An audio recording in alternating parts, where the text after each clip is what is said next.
Hi, this is Jim Cranston from 7 Every Minute and 7everyminute.com, the podcast and website about reimagining your life. Thanks for joining me today to talk about, well, priorities. So let's get started. If you like what you hear today, please leave a like, subscribe, tell your friends, and send me a message. Thanks for joining me tonight to talk about priorities, both real and imagined. You often hear people talk about managing multiple priorities. Well, managing multiple priorities is really a myth created in the late 1970s when Alan Lakine introduced the ABC prioritization method. And this was followed by the popularization of the Eisenhower matrix, a tool for prioritizing tasks and big project management projects, in the 1980s after being featured in Stephen Covey's book, the Seven Habits of Highly Effective People. Indeed, prior to the 1940s, the plural of the word priority didn't even exist. Priority was as kind of this self-limiting term, as clearly only a single thing can be the most important thing. So now that we know that it's just kind of a created concept, what does managing multiple priorities really mean? In the simplest sense, managing multiple priorities, or MMP, is really not setting a priority. You might just call it NSAP. If you never set a priority, well, then suddenly you have multiple things to decide from at once. Since priority means the most important thing, and that's singular, what managing multiple priorities means is you're trying to juggle multiple things without ever really going through the prioritization process. It's far more productive to review and set your priorities than focus on the true priority until some other task becomes the new priority.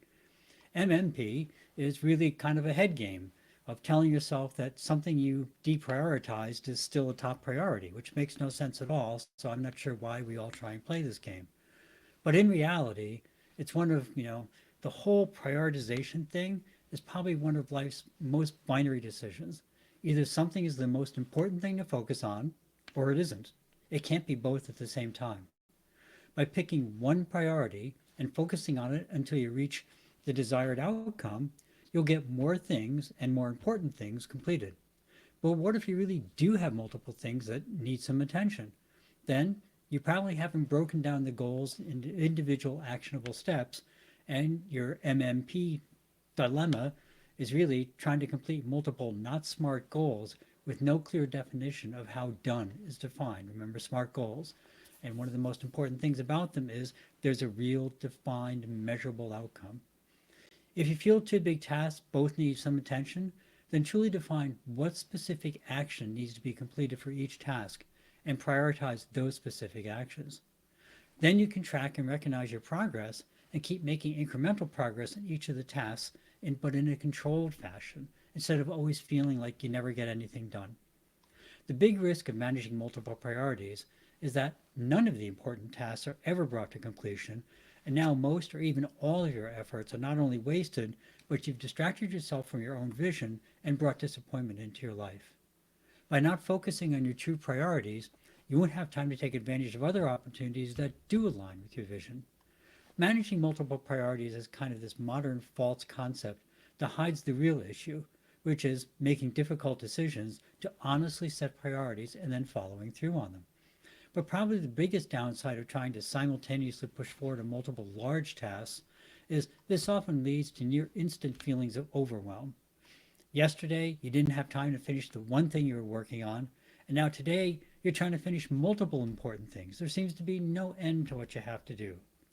The instant cure for overwhelm is to prioritize all the small next steps for each big project, and then start addressing each smaller next step in order of priority. Calmness will ensue. You will feel better. Also, think of some recent managing multiple priority situations you've been in. Were all the outcomes truly of equal priority? Was washing the kitchen floor really of equal importance to completing the mortgage application?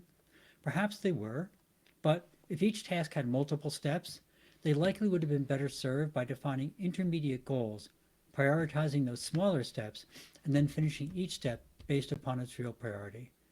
This isn't to say that oftentimes there are multiple things needing your time. There probably are. But the reality is, no matter how many things need to get done, at any one instant, you're pretty much limited to actually working on only one thing at a time. Given that reality, it's generally better to step back, look at what the very next steps are that need to be completed, And then in completing those tasks, and prioritize the smaller tasks. The benefits of prioritizing each step are many. First off, as we said, trying to manage multiple priorities is really the fastest way to feel overwhelmed, while prioritizing things is the fastest way to end overwhelm and regain your motivation. When you prioritize the smaller steps, you can see the progress you're making, which is kind of self motivating. Plus, you tend to waste less time because you're doing smaller bits of work on different tasks. The smaller steps allow for little breaks in time on any individual task, and that gives your brain a chance to kind of think things through and come up with the best approach for the next item on your list.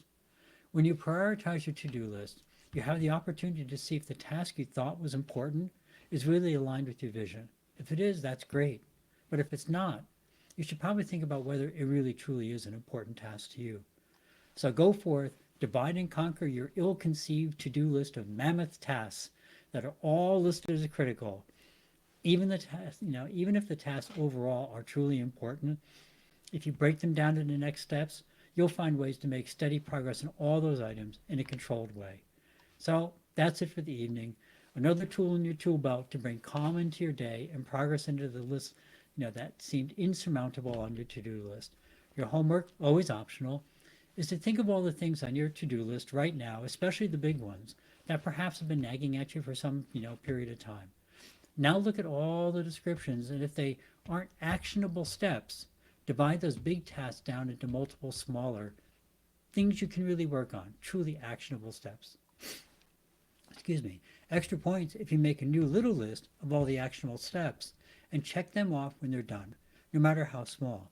Now you can be pleased with yourself with all the progress you've made when you realize how much closer those big items are to being done. Congratulations. So that's it for the evening.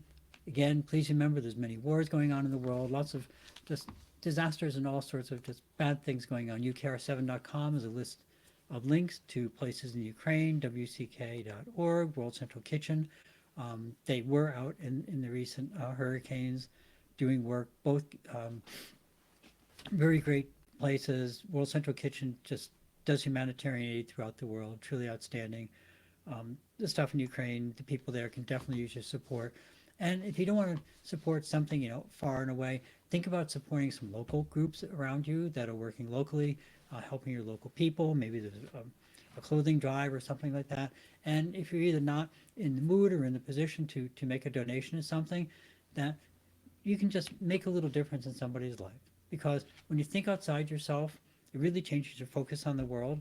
And so just smiling at somebody, making the day a little nicer, can make everybody's day a little nicer and the world a better place.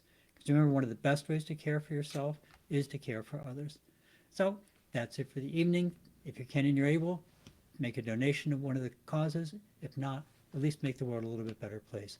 As always, thank you for stopping by. If you found something interesting or useful, please pass it along and please subscribe and hit that like button. If not, please drop me a comment as to what you'd like to hear. Have a great week. Remember to live the life that you dreamed of because that's the path to true contentment. Love and encouragement to everyone. See you next week on 7 Every Minute and 7everyminute.com. Thank you.